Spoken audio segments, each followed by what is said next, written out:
Voici le récit extraordinaire d'une jeune fille de 8 ans, d'une simple fleur sauvage et d'une prière profonde qui a finalement transformé son monde entier. C'est un miracle attribué à la Vierge Marie, un miracle qui promet de raviver votre foi en l'impossible. Mais avant de nous plonger plus profondément dans l'incroyable histoire d'Emma, prenez un instant pour nous dire en commentaire d'où vous nous regardez et l'heure qu'il est chez vous en ce moment. Je suis toujours profondément ému de constater à quel point les miracles de la Vierge Marie s'étendent loin, touchant des cœurs aux quatre coins du globe. Nous avons tous ces routines bien ancrées, n'est-ce pas? Celles qui deviennent une partie intrinsèque de nous, des actions que nous accomplissons chaque jour sans y penser, comme se brosser les dents, lasser nos chaussures ou prendre le même chemin familier pour rentrer à la maison. Emma, à seulement 8 ans, avait précisément une telle routine. Chaque après-midi, dès que le clocher de l'école sonnait, elle entreprenait le même trajet familier de 20 minutes pour rentrer chez elle. Sans faute, son chemin incluait un arrêt crucial devant un petit sanctuaire discret, l'un de ces humbles monuments routiers ornés d'une statue patinée de la Vierge Marie. La plupart des passants ne le remarquaient même pas, mais Emma, elle, le voyait à chaque fois. Elle s'arrêtait, choisissait soigneusement une fleur sauvage dans le champ verdoyant qui s'étendait devant le sanctuaire, s'assurant toujours que c'était une fleur d'un blanc immaculé. Avec une douce révérence, elle plaçait la fleur délicate au pied de la statue, s'attardait quelques secondes fugaces, faisait le signe de croix avec une maladresse attachante, puis continuait son chemin. Ce rituel se déroulait jour après jour, à la même heure, sans la moindre exception. Que pouvait bien demander une jeune fille de 8 ans, si constamment, jour après jour? Quel fardeau profond pouvait peser si lourdement sur un si petit cœur innocent?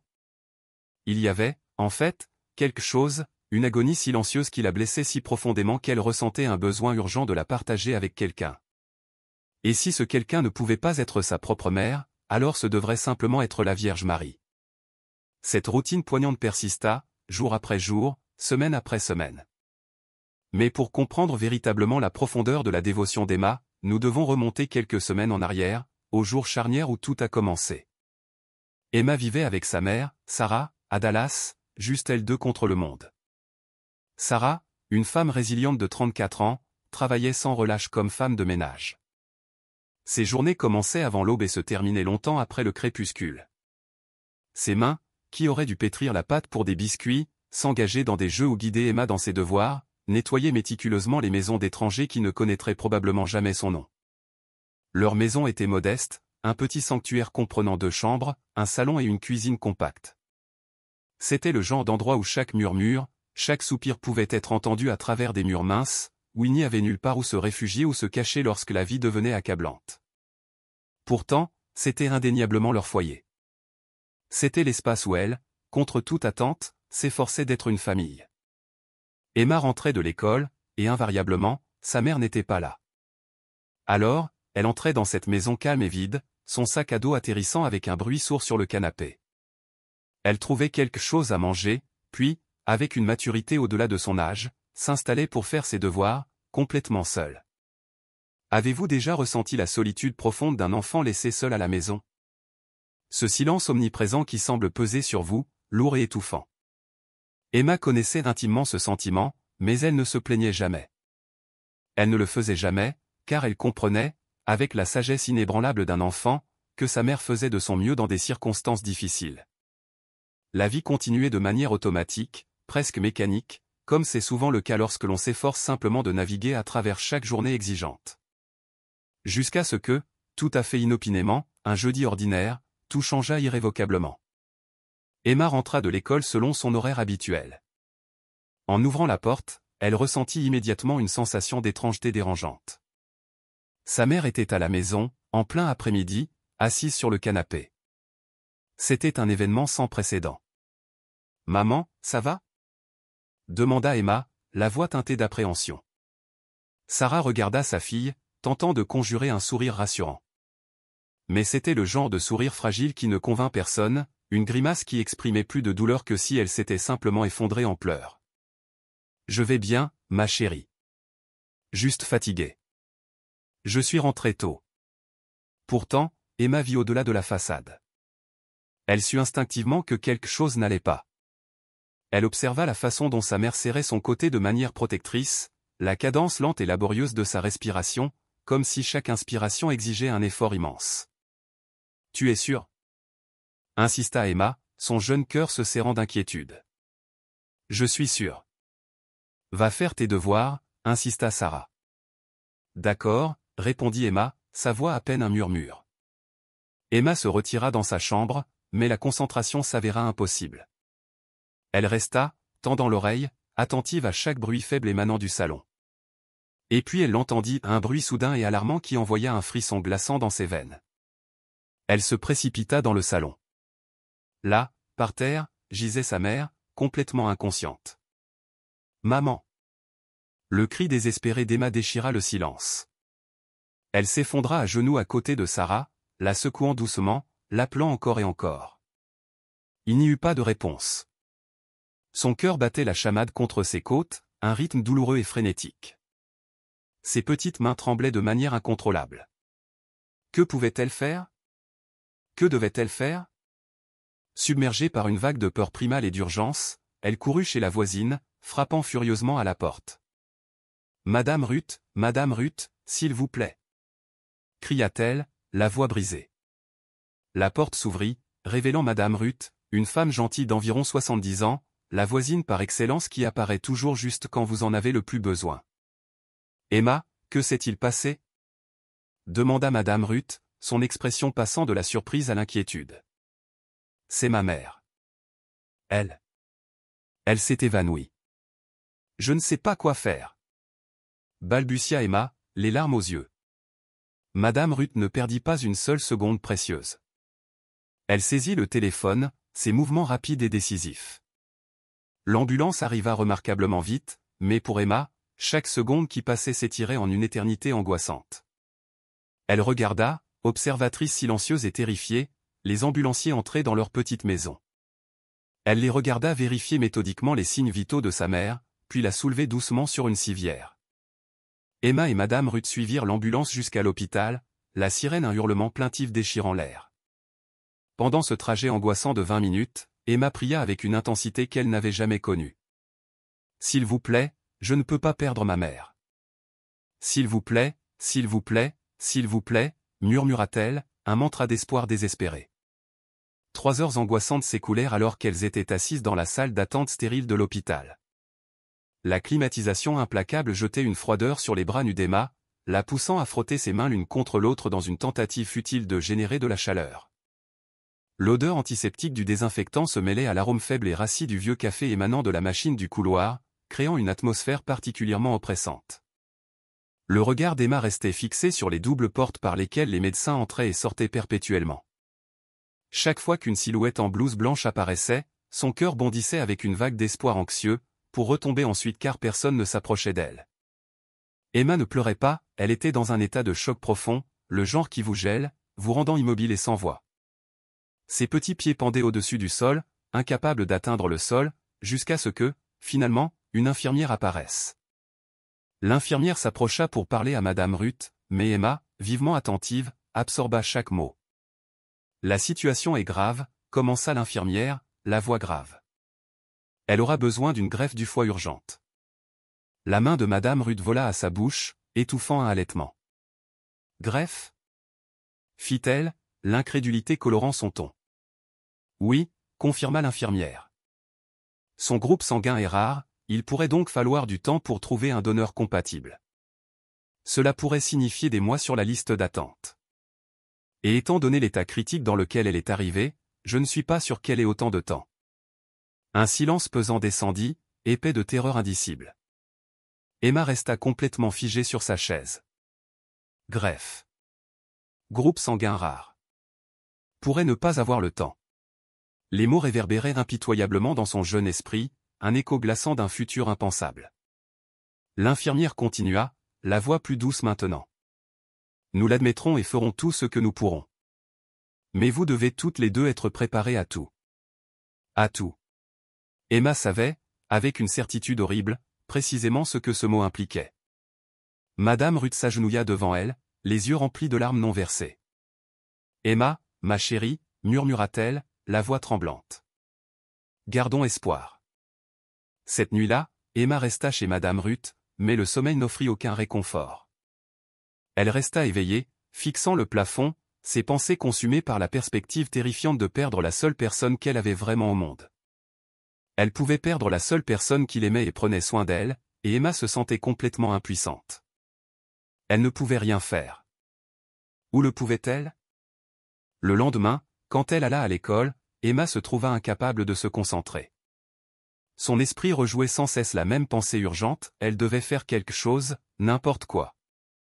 Dès que l'école fut finie, Emma choisit délibérément un chemin différent pour rentrer chez elle. Elle marcha dans une rue où elle ne s'était jamais aventurée auparavant, et là, au milieu des environs banals, elle le découvrit, un petit sanctuaire discret, simple dans sa conception, abritant une statue sereine de la Vierge Marie. Emma s'arrêta, son regard fixé sur le sanctuaire. Sa mère ne l'avait jamais emmenée à l'église, non pas par manque de foi, mais purement par manque de temps, travaillant sans relâche pour maintenir leur petite famille à flot. Mais en ce moment désespéré, Emma avait besoin de quelqu'un, de quelque chose, à croire. Parce que si elle ne croyait en rien du tout, quelle consolation, quel espoir lui resterait-il? Elle entra à l'intérieur.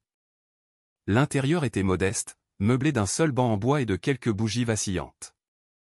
Ses yeux trouvèrent l'image de la Vierge Marie, son manteau bleu drapé avec grâce, son visage rayonnant d'une profonde sérénité. Emma s'agenouilla, sa petite silhouette humble devant la statue, et commença à parler. Ce n'était pas une prière répétée ou mémorisée, c'était une conversation authentique et sincère, prononcée avec l'honnêteté brute d'un enfant qui déverse son âme. « Bonjour, je m'appelle Emma », commença-t-elle, sa voix semblant incroyablement petite dans l'espace feutré et vide. Je ne sais pas si vous m'entendez, mais ma mère est très malade. Les mots sortirent, tremblants, ponctués par un rapide essuyage de son nez avec le dos de sa main. Le docteur a dit qu'elle n'avait peut-être pas beaucoup de temps, et j'ai vraiment peur. Une seule larme s'échappa, traçant un chemin sur sa joue, rapidement suivie par une autre. Je n'ai personne d'autre qu'elle. Le silence profond du sanctuaire sembla l'embrasser doucement, offrant une présence réconfortante. Alors, si vous pouvez aider, s'il vous plaît, sauvez ma mère. Elle resta là un moment, enveloppée dans une contemplation tranquille. Lorsqu'elle émergea finalement du sanctuaire, ses yeux aperçurent des fleurs sauvages qui poussaient dans le terrain vague en face de petites fleurs blanches nichées parmi l'herbe haute et indomptée. Emma se pencha soigneusement, sélectionnant la plus jolie qu'elle put trouver. Elle la porta à son nez, inhalant son parfum doux, presque imperceptible. Avec un sens de détermination renouvelé, elle retourna au sanctuaire et plaça délicatement la fleur au pied de l'image de la Vierge Marie, arrangeant ses pétales délicats avec la tendresse que l'on réserverait à un cadeau précieux.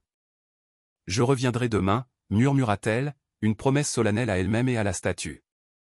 Et fidèle à sa parole, elle le fit. Le lendemain, et le jour d'après, Emma tint fidèlement sa promesse.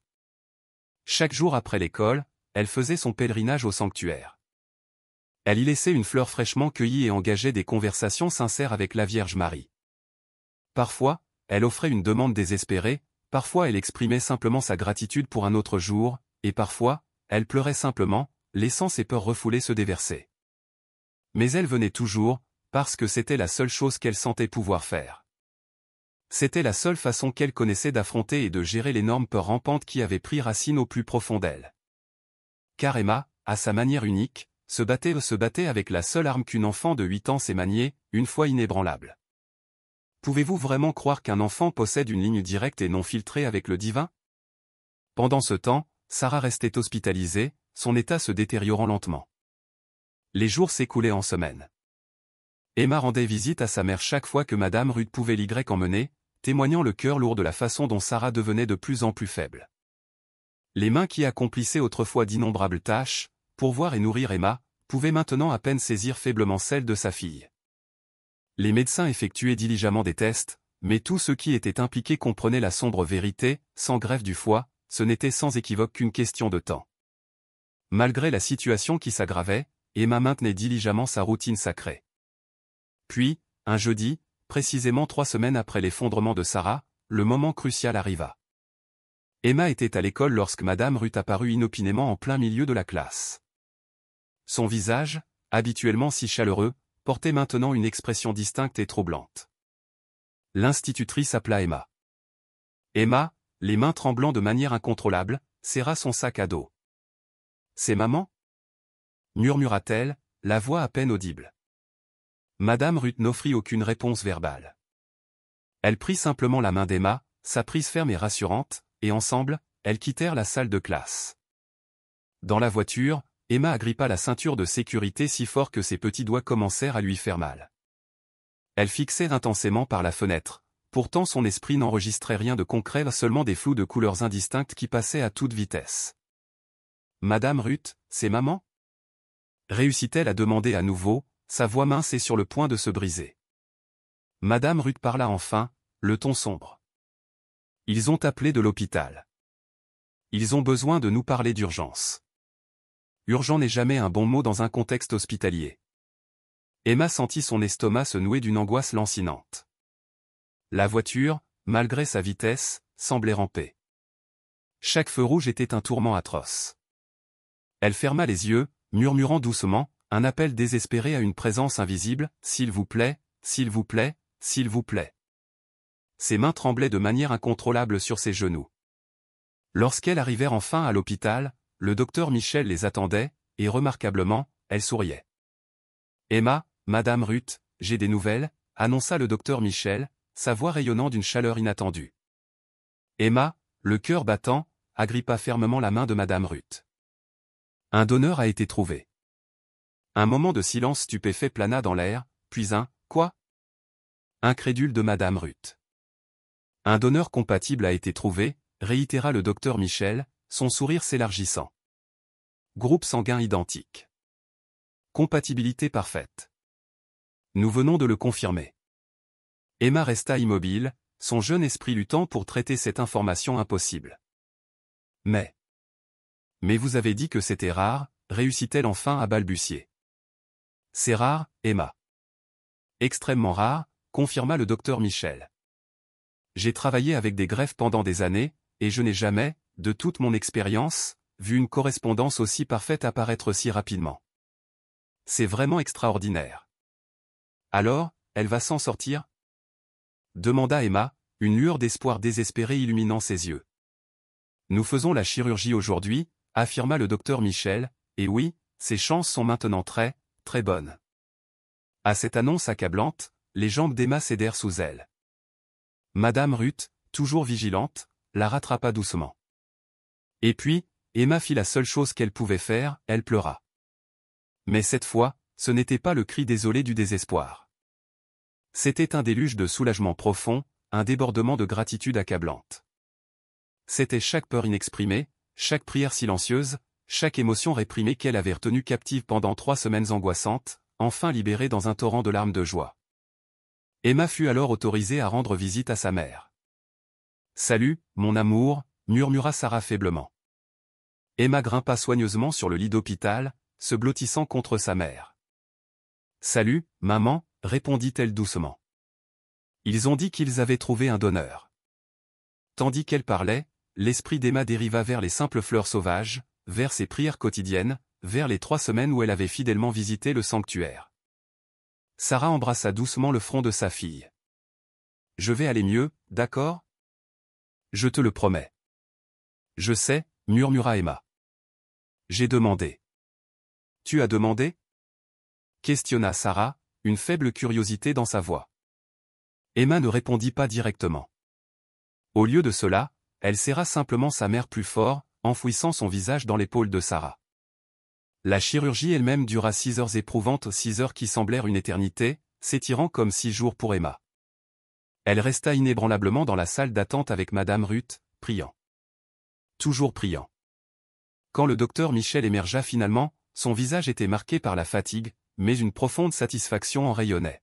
« La chirurgie a été un succès » annonça-t-elle, sa voix portant le poids du triomphe. Emma, à ce moment-là, sentit qu'elle avait vraiment respiré pour la première fois en 6 heures. « Maintenant, nous attendons la récupération » continua le docteur Michel. « Cela prendra quelques semaines. » Mais ce ne fut pas le cas. Dès le 3e jour, Sarah était déjà éveillée, remarquablement alerte, et même parlante. Au 7e jour, elle était assise dans son lit, mangeant seule avec une vigueur surprenante. Et au 10e jour, elle marchait réellement dans le couloir de l'hôpital, sa force revenant à un rythme étonnant. Le docteur Michel, professionnelle chevronnée, était complètement perplexe. Ce n'est pas normal, confia-t-elle à ses collègues. La récupération se passe 3 fois plus vite qu'elle ne le devrait. Elle vérifia méticuleusement les résultats des tests, puis les revérifia, convaincue qu'il devait y avoir une erreur. Son corps accepte l'organe comme s'il avait toujours été le sien, songea-t-elle, complètement déconcertée. En 2 semaines sans précédent, Sarah sortit de l'hôpital. Sarah, dit le docteur Michel, la voix remplie d'un mélange d'émerveillement et de perplexité professionnelle, je suis médecin depuis 20 ans. J'ai été témoin d'innombrables greffes, mais la vôtre. Je ne peux tout simplement pas l'expliquer. Les tests sont parfaits. Mieux que parfaits. Sarah offrit simplement un sourire tranquille et complice. Sur le chemin du retour, Emma rompit le silence serein. « Maman, on peut s'arrêter quelque part rapidement ?» demanda-t-elle, ses yeux pétillants d'un secret. « Bien sûr, ma chérie. » « Où ?» répondit Sarah, intriguée. Emma mena sa mère au petit sanctuaire discret. Sarah n'y était jamais allée auparavant, elle n'avait aucune idée que sa fille fréquentait cet endroit sacré. Emma, avec une tendresse familière, cueillit une fleur blanche fraîche et la plaça soigneusement au pied de l'image de la Vierge Marie. Elle se pencha ensuite, embrassa la base de la statue, et resta là en communion silencieuse pendant quelques secondes précieuses. Sarah regarda sa fille, son regard dérivant ensuite vers les autres fleurs. Beaucoup d'entre elles étaient desséchées, des vestiges fanés. 3 semaines de fleurs, méticuleusement cueillies et offertes, gisaient là, empilées. « Emma » murmura Sarah, la voix nouée par l'émotion, « tu viens ici. » Emma se retourna, ses yeux maintenant remplis de nouvelles larmes.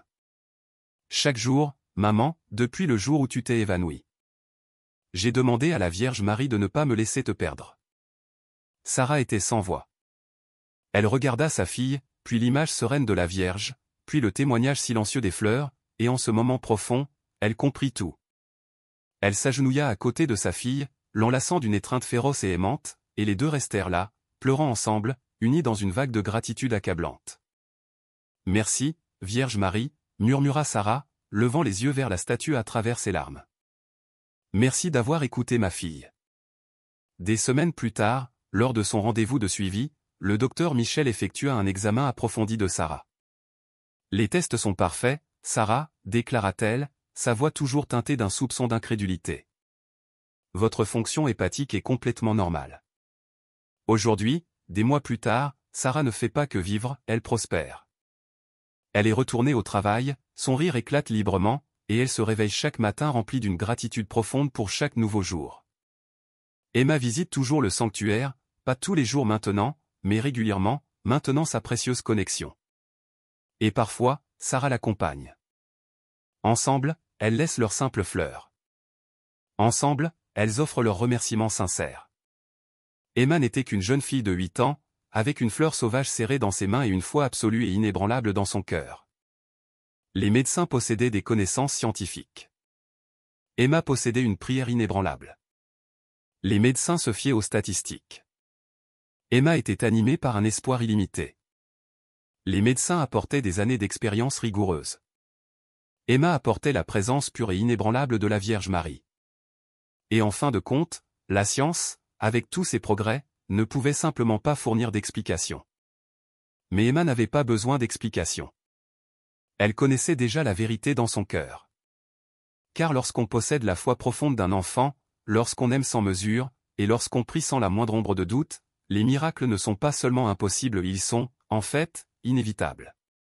Tout ce dont Emma avait besoin, c'était de 3 courtes semaines. 3 semaines de croyance inébranlable que quelqu'un écoutait. Et en effet, quelqu'un écoutait. Quelqu'un l'écoutait toujours. Avant de conclure cette histoire remarquable, je vous adresse une chaleureuse invitation à rejoindre notre communauté de prière grandissante dédiée à la Vierge Marie. C'est un espace sacré de foi et d'espoir où des personnes des 4 coins du monde s'unissent pour prier et partager les innombrables grâces qu'elles ont reçues. Si vous ressentez un élan dans votre cœur, un désir de faire partie de cette puissante chaîne de prière, cliquez simplement sur le lien ci-dessous et devenez membre de notre chaîne aujourd'hui. Venez, priez avec nous. Et enfin, si vous avez voyagé jusqu'à la toute fin de l'histoire inspirante d'Emma, faites une petite chose pour moi. Dans les commentaires, écrivez le mot « fleur ». Il représente le seul cadeau qu'une pauvre fille avait à offrir, un symbole de foi pure et inébranlable. Je veux voir combien de cœurs cette histoire a vraiment touché. Et chaque fois que je lirai, Fleur, dans les commentaires, je saurai qu'une personne de plus croit que les miracles de la Vierge Marie continuent de se manifester dans notre monde. Si cette histoire a profondément résonné en vous, abonnez-vous à notre chaîne et activez la cloche de notification pour ne pas manquer les futures histoires de foi. Partagez dans les commentaires un miracle que vous avez personnellement vécu ou expérimenté, et envisagez de partager cette vidéo avec quelqu'un qui pourrait avoir besoin de renouveler son espoir aujourd'hui. Que la Vierge Marie continue de vous bénir et de vous protéger, vous et votre famille. Amen.